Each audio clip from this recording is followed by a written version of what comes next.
વાત કરીએ વડોદરાની તો વરસાદી માહોલમાં રોગચાળો વકરતા ખાનગી અને સરકારી હોસ્પિટલો અને દર્દીઓ પરેશાન છે।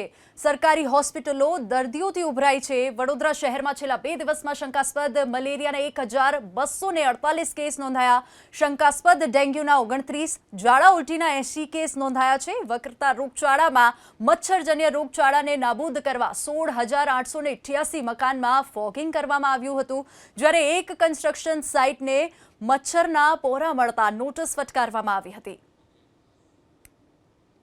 ચોમાસામાં વડોદરા શહેરના અનેક વિસ્તારની અંદર રોગચાળો જોવા મળી રહ્યો છે અને આપ જોઈ શકો છો વડોદરાની એસએસજી હોસ્પિટલ અને ત્યાં આ દર્દીઓની ભરમાર।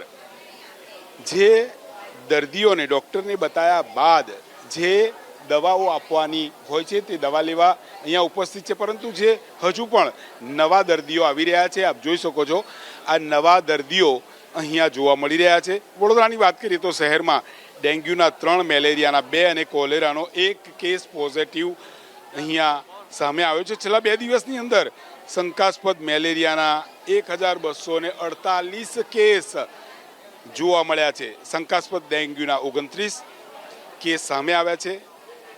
ગોકુલનગર, દિવાળીપુરા, મુજમહુડા વિસ્તારની અંદર 3 ડેન્ગ્યુ પોઝિટિવ કેસ આવ્યા છે। ઝાડા ઉલટીની વાત કરીએ તો 80થી વધુ કેસ નોંધાયા છે અને કોર્પોરેશન દ્વારા કામગીરી કર્યા હોવાના દાવા તો થઈ રહ્યા છે, પરંતુ અહીંયા જે વાસ્તવિક સ્થિતિ છે તે જોવા મળી રહી છે। વડોદરા શહેરની અંદર અનેક વિસ્તારની અંદર રોગચાળો ભરડામાં લેવાયો છે। એવું કહી શકાય કે જે વિસ્તારની અંદર કોર્પોરેશનના દાવા છે કે સતત દવાનો છંટકાવ કરવામાં આવી રહ્યો છે।